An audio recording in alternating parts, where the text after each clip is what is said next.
Sir, വിഘടനവാദികളെ എല്ലാവരും ചേർന്നുകൊണ്ട് ഏറ്റവും കൂടുതൽ പ്രശ്നമുണ്ടാക്കുന്ന ഒരു ഏരിയയാണ് കാശ്മീർ. കാശ്മീരിനെ കുറിച്ച് നമ്മൾ നിരന്തരം സംസാരിക്കാറുണ്ട്. പക്ഷേ കാശ്മീരിനോളം പോകുന്ന തന്നെ അത്രത്തോളം പോകുന്ന രീതിയിൽ തന്നെ നമുക്ക് വലിയ ത്രെട്ടുള്ള ഒരു പ്രദേശമാണ് ഈ ചിക്കൻ നെക്ക് എന്ന് പറയുന്നത്. അപ്പോൾ അവിടെ ചൈനയായാലും ബംഗ്ലാദേശ് ആയാലും പാകിസ്ഥാൻ ആയാലും എല്ലാവരും ചേർന്നുകൊണ്ട് നിരന്തരം പ്രതിസന്ധി ഉണ്ടാക്കാനായിട്ട് ശ്രമിക്കുന്നത് ഈ കഴിഞ്ഞ കാലഘട്ടത്തിലുടനീളം നമ്മൾ കണ്ടുകൊണ്ടിരിക്കുന്നതാണ്. അപ്പോൾ അവിടെ എന്ത് പ്രശ്നം ഉണ്ടായാലും ഈ വ്യാപാരം ഉൾപ്പെടെയുള്ള കാര്യങ്ങളെല്ലാം ബാധിക്കുകയും ഒക്കെ ചെയ്യും. പക്ഷേ അതിനെതിരെ നമ്മൾ പലതവണ മുന്നറിയിപ്പ് നൽകുകയും ഒക്കെ ചെയ്യുന്നുണ്ട്. എന്നിരുന്നിട്ട് പോലും ഈ പറയുന്ന രാജ്യങ്ങളെല്ലാവരും തന്നെ നമുക്ക് അവിടെ നിരന്തരം തലവേദന ഉണ്ടാക്കുന്നുണ്ട്. ഇതിനൊരു പരിഹാരം ഉണ്ടാകുമോ? അവിടെ എന്തെങ്കിലും തരത്തിലുള്ള ഒരു നീക്കം ഇന്ത്യ നടത്താൻ സാധ്യതകളുണ്ടോ? ഇന്ത്യ അതിനുള്ള പരിഹാരം അല്ലെങ്കിൽ ആ വിഷയത്തിനകത്ത് ഇന്ത്യ ഏറ്റവും കൂടുതൽ പരിഹാരം കണ്ടെത്തിക്കൊണ്ടിരിക്കും, അല്ലെങ്കിൽ ശ്രദ്ധ കേന്ദ്രീകരിച്ചുകൊണ്ടിരിക്കുന്ന ഒരു വിഷയമാണ്. വടക്കിഴക്കൻ സംസ്ഥാനങ്ങളിലേക്ക് ഒരുപക്ഷെ 22 കിലോമീറ്ററാണ് അവിടെ വീതി. ഈ വീതി കുറഞ്ഞ ഒരു സ്ഥലം. അതുകൊണ്ടാണ് ചിക്കൻ നെക്ക് എന്ന് പറയുന്നത്. നമ്മുടെ ഇന്ത്യയുടെ വടക്കിഴക്കൻ സംസ്ഥാനങ്ങളിലേക്ക് പോകുന്ന അല്ലെങ്കിൽ യോജിപ്പിക്കുന്ന ഒരു സ്ഥലത്തിനകത്ത് ഏറ്റവും വീതി കുറഞ്ഞൊരു സ്ഥലം വരുന്നു. അതിന് ചിക്കൻ നെക്ക് എന്ന് പറയുന്നു. നമ്മൾ ഇന്ത്യ ഭൂപടം കണ്ടിട്ടില്ലേ?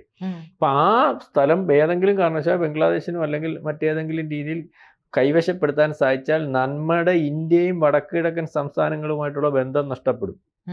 പിന്നെ വേണമെങ്കിൽ വടക്കിഴക്കൻ സംസ്ഥാനങ്ങളെ വേണമെങ്കിൽ ബംഗ്ലാദേശിന് കൂട്ടിയോജിപ്പിക്കാമെന്നുള്ളൊരു ചിന്തയിലൊക്കെയാണ് കാര്യങ്ങളുടെ സംസാരവും. അല്ലെങ്കിൽ ഭൂപടമൊക്കെ പലവട്ടം വരയ്ക്കുന്നുണ്ട്. ഈ ഇടയ്ക്കും അദ്ദേഹം ഭൂപടം വേറൊരാൾ വരച്ച് യൂനസ് ഇങ്ങനെ പൊക്കി കാണിച്ചായിരുന്നു. നേരത്തെ ആലം എന്ന് പറയുന്ന ഒരു പയ്യൻ ഭൂപടം വരച്ച് ഇതിന് ശേഷം അവിടുത്തെ അട്ടിമറിക്ക് ശേഷം ബൈഡന്റെ അടുത്ത്, അന്ന് ബൈഡൻ ആയിരുന്നല്ലോ US പ്രസിഡന്റ്, അത് ഇവിടെ കൊണ്ടുപോയി അത് അലങ്കാരികമായിട്ട് കാണിച്ച് നല്ലപോലെ പടം വരയ്ക്കുന്ന ചെറുക്കനാ. അപ്പൊ നമ്മൾ അവനെ നോട്ട് ചെയ്ത് വെച്ചായിരുന്നു. പടം വരയ്ക്കാൻ അറിയുന്ന പയ്യനാണ്. ഗ്രേറ്റർ ബംഗ്ലാദേശ് ധാക്ക യൂണിവേഴ്സിറ്റിയിൽ അവർ പ്രദർശിപ്പിക്കുകയും ചെയ്തു. അന്ന് നമ്മുടെ ഉന്നത ഉദ്യോഗസ്ഥരെല്ലാം പറയുകയൊക്കെ ചെയ്തപ്പോൾ അയ്യോ അതൊന്നും അങ്ങനെയൊന്നുമില്ല, ജസ്റ്റ് അത് സംഭവിച്ചു പോയതാണ് എന്നാണ് അവർ പറഞ്ഞത്. പക്ഷെ അത് വീണ്ടും വീണ്ടും ചെയ്യുന്നുണ്ട്. അത് ഈ വിഷയമായിട്ട് ബന്ധപ്പെട്ട് ഒരു ചിക്കൻ നെക്ക് കാണിച്ചപ്പോൾ അസം മുഖ്യമന്ത്രി ബംഗ്ലാദേശിന്റെ 2 ചിക്കൻ നെക്ക് കാണിച്ചായിരുന്നു. ഈ ഒന്നല്ലേ എനിക്ക് അറിയത്തുള്ളൂ, എനിക്ക് 2 അറിയാം. അതായത് ആസാം മുഖ്യമന്ത്രി കൈകാര്യം ചെയ്യാനുള്ള രാജ്യം ഇവിടെ ബംഗ്ലാദേശ് മനസ്സിലാവുന്നുണ്ട്.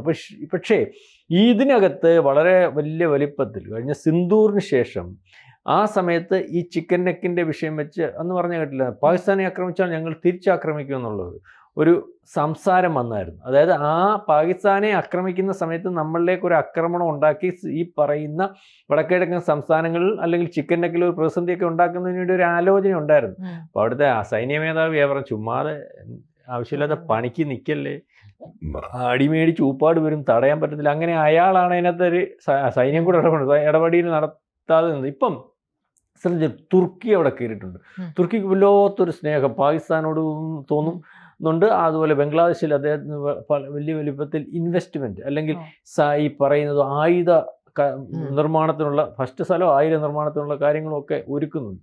അതുപോലെ അതിർത്തി പ്രദേശങ്ങൾ കഴിഞ്ഞ ദിവസം നമ്മുടെ സൈന്യം അതിർത്തി കടന്ന് കയറി അവിടുത്തെ സൈനിക അല്ലെങ്കിൽ ഉത്തരവാദിത്തപ്പെട്ടവരെ വിളിച്ചു പറഞ്ഞാണ് ചിക്കൻ നെക്കിന്റെ സമീപം ഭീകര കേന്ദ്രങ്ങൾ അല്ലെങ്കിൽ പാകിസ്ഥാന്റെ നേതൃത്വത്തിൽ ISISന്റെ നേതൃത്വത്തിലുള്ള വലിയ ഭീകര കേന്ദ്രങ്ങൾ തുടങ്ങുന്നു, അല്ലെ ബങ്കറുകൾ കുഴിക്കുന്നു, ഇത് ആവശ്യമില്ലാത്ത പണിയാണ്, അടി നമ്മൾ കൊടുക്കും എന്നുള്ള രീതിയിലേക്കും, അങ്ങനെ അടി കൊടുത്തില്ല ആ രീതിയിലേക്കൊക്കെ അൺഒഫീഷ്യലായിട്ടുള്ള വർത്തമാനമൊക്കെ വന്നു. ഏതായാലും ഇപ്പം നമ്മൾ 3ഓളം സൈനിക താവളങ്ങൾ അല്ലെങ്കിൽ സൈനിക കേന്ദ്രങ്ങൾ ഇതിന് ചുറ്റും അല്ലെങ്കിൽ ഈ പ്രദേശത്തിന് ചുറ്റും അല്ലെങ്കിൽ ഇത്തരത്തിൽ ആര് ഇടപെട്ടാലും അല്ലെങ്കിൽ ആര് ചലിച്ചാലും എന്ത് നീക്കം വന്നാലും ഉടനടി ഇടപെടത്തക്ക രീതിയിലേക്കുള്ള ഒരു സംവിധാനമായിട്ട് മുന്നോട്ട് പോകുന്നു എന്നാണ് മനസ്സിലാക്കാൻ സാധിക്കുന്നത്. ബംഗ്ലാദേശിലെ ചോപ്ര എന്ന് പറയുന്ന സ്ഥലത്ത് ഒന്ന്, ബീഹാറിലെ കിഷൻഗഞ്ച്, ധ്രൂബിയിലെ ലജിത് ഫുഗൻ, ഈ 3 സ്ഥലത്ത് അതായത് നമുക്ക് ആ വിഷയം, അതുപോലെ അവിടുത്തെ ഗതാഗത സൗകര്യം, ട്രെയിൻ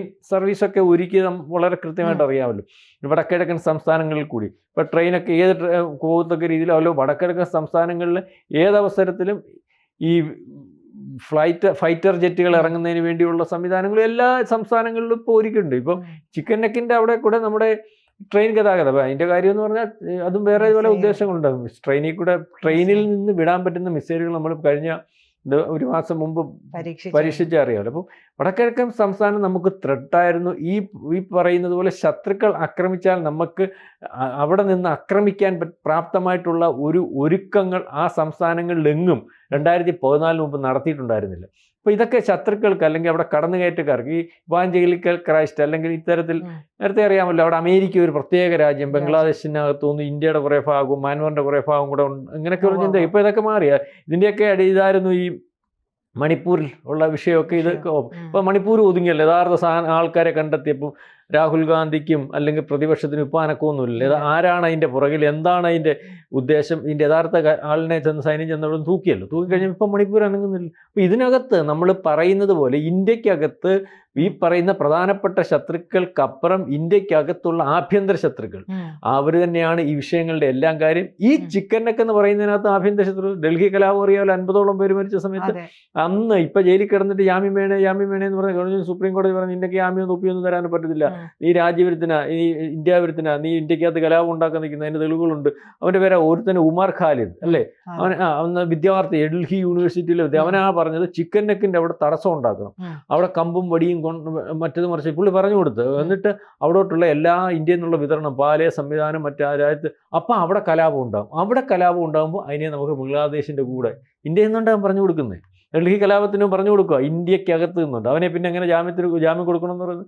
അവൻ ഏത് ന്യായത്തിൽ ജാമ്യം കൊടുക്കുന്നുണ്ട്? അത് ഇന്ത്യക്കകത്ത് കലാപം ഉണ്ടാക്കാൻ ഒരു പ്രദേശം ശത്രുരാജ്യങ്ങൾ എങ്ങനെ കൈക്കലാക്കാം, അവിടെ പ്രതിസന്ധി ഉണ്ടാക്കാമെന്ന് ഈ സ്വാതന്ത്ര്യം കിട്ടിയ കാലം തൊട്ട് ശ്രമിച്ചുകൊണ്ടിരിക്കുമ്പോൾ അതിനകത്ത് വലിയ ചൈനയും അല്ലെങ്കിൽ പാകിസ്ഥാനും ഇപ്പോൾ ബംഗ്ലാദേശും തുർക്കി ഉൾപ്പെടെയുള്ളവർ ശ്രമിക്കുന്നതിന് ഇന്ത്യക്കകത്ത് നിന്നുകൊണ്ട് ഇങ്ങനെ ചെയ്താൽ അത് തന്നെത്താനെ അങ്ങ് വിട്ടുപൊക്കോളൂ എന്ന് പറയുന്നവന് ജാമ്യം കൊടുക്കണമെന്ന്. അവന് ജാമ്യം കൊടുക്കണമെന്ന് അവൻ ആവശ്യപ്പെടുമ്പോൾ അത് ശരിയാന്ന് പറയുന്ന പ്രതിപക്ഷവും അല്ലെങ്കിൽ അത്തരത്തിൽ സ്വാതന്ത്ര്യ സമര സേനാനികളും അല്ല അഭിപ്രായ സ്വാതന്ത്ര്യവും വിദ്യാർത്ഥികളുടെ പ്രശ്നമൊക്കെ മനുഷ്യാവകാശമൊക്കെ അതിനകത്ത് ഇന്ത്യക്കകത്ത് ഇന്ത്യ വിഭജിക്കണമെന്ന് പറയുന്നത് അവൻ്റെ മനുഷ്യാവകാശമോ അല്ലെങ്കിൽ അവൻ്റെ സ്വാതന്ത്ര്യമോ അത് ഇന്ത്യക്കകത്ത് എന്ന് പറയുന്നതുകൊണ്ട് ഒരു കുഴപ്പമില്ല. ഇനി സപ്പോർട്ട് ചെയ്യുന്നതിന് വേണ്ടി ഇവിടുത്തെ പ്രതിപക്ഷ വിഷയം. അപ്പം ഇനി അത് നടക്കുന്ന ഒരവസ്ഥയിൽ അതായത് ഇന്ത്യക്ക് യഥാർത്ഥത്തിൽ അതിരുകൾ ഉണ്ടാകുന്നത് ഈ പറയുന്ന പോലെ 2014 ശേഷം നമ്മൾ പരിശോധിച്ചാൽ മനസ്സിലാവും. അല്ലാത്തപ്പം നമ്മുടെ ഏറ്റവും കൂടുതൽ പ്രതിരോധ മന്ത്രിയായിട്ടിരുന്ന ആന്റണി എടുത്ത് ചോദിച്ചു വടക്കൻ സംസ്ഥാനങ്ങളിൽ എന്താ ഡെവലപ്മെൻറ്റ്സ് കൊണ്ടുവരാമെന്ന് ചോദിച്ചു. അയ്യോ ലൈറ്റിടല്ലേ, പാകിസ്ഥാനിൽ നിന്ന് ആൾക്കാർ കയറി അടിക്കും, ശത്രുക്കൾ ആ ലൈറ്റ് കണ്ടാലേ ബോംബിടുമെന്ന്. അതുപോലെ ലഡാക്ക് ഉൾപ്പെടെയുള്ള റോഡ് നന്നാക്കാത്ത എന്താ ചോദിച്ചാൽ പുള്ളി പറഞ്ഞു റോഡ് നന്നാക്കിയ പട്രോളിങ് ചൈനക്കാരൻ നമ്മുടെ ഇതായിരുന്നു ഇവിടുത്തെ സ്ഥിതി. അപ്പോൾ ആ സമയത്ത് ഈ ബംഗ്ലാദേശ് ഉണ്ടല്ലോ, ബംഗ്ലാദേശിൽ നിന്ന് മീൻ വിൽക്കുന്നത് എങ്ങനെയായിരുന്നു ഇന്ത്യയിൽ? 2 രാജ്യമാണ് തല ചുമ്മി നമ്മൾ കണ്ടറിയത് നമ്മുടെ വയലിൽ വരമ്പി ആടത്തില്ല, അങ്ങനെ ആടിയായിരുന്നു ഇവിടെ വന്നുകൊണ്ടിരിക്കുന്നത്. നമുക്കറിയാം, നമ്മൾ ചെയ്തിട്ടുണ്ട്. അതുകൊണ്ടാണ് പറഞ്ഞു അത്രയ്ക്കായിരുന്നു ഈ ഇന്ത്യ മഹാരാജ്യത്തിന് ഉണ്ടായതിന് 2014 ശേഷം.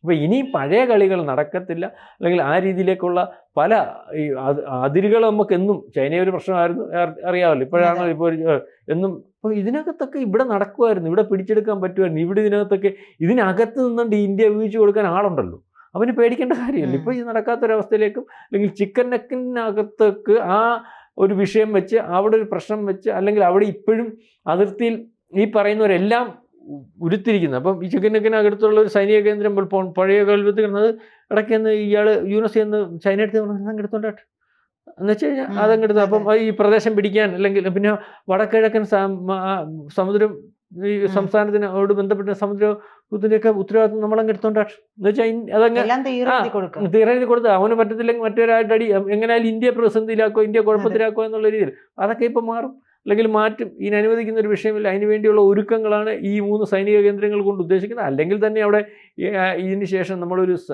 സൈനിക അഭ്യാസം നടത്തിയായിരുന്നു, ഓർമ്മയുണ്ടോ? ബംഗ്ലാദേശ് ചിക്കൻ നെക്കിനോട് ഈ ഇന്ദൂറിന് ശേഷം ലോകം ചർച്ച ചെയ്ത സൈനിക അഭ്യാസമായിരുന്നു. അല്ലെങ്കിൽ ഇനി ഈ AI രീതിയിലുള്ള യുദ്ധവും എല്ലാ രീതിയിലും അത് ഇതൊക്കെ ഉദ്ദേശിച്ചായിരുന്നു. അന്ന് അതിൻ്റെ മുമ്പത്തുള്ള ഒരുക്കവും അല്ലെങ്കിൽ അത്തരത്തിൽ കാര്യങ്ങൾ വേണ്ട ഇവിടെ ഞങ്ങൾ സജീവമാണ്. ഇപ്പോൾ ഗുജറാത്തിലും മറ്റിടത്തും ഒക്കെ തൃശ്ശൂർ പോലുള്ള കാര്യങ്ങൾ നടത്തി മൊത്തത്തിനകത്ത് ഇന്ത്യ തയ്യാറെടുത്ത് നിൽക്കുകയാണ്. അപ്പോൾ ആ രീതിയിലേക്കാണ് കാര്യങ്ങൾ പോകുന്നത്. ഏതായാലും തുർക്കിയെയും ബംഗ്ലാദേശിനെയും മാത്രമല്ല ഈ പറയുന്നവരെ എല്ലാം ഉദ്ദേശിക്കുന്നുണ്ട്. ചിക്കൻ നെക്ക് സേഫാക്കാൻ ഇന്ത്യക്ക് അറിയാം. കൂടുതൽ വാർത്തകളും വിശേഷങ്ങളും നിങ്ങളിലേക്ക് എത്താൻ ABC മലയാളം സബ്സ്ക്രൈബ് ചെയ്യുക, ബെൽ ബട്ടണും അമർത്തുക.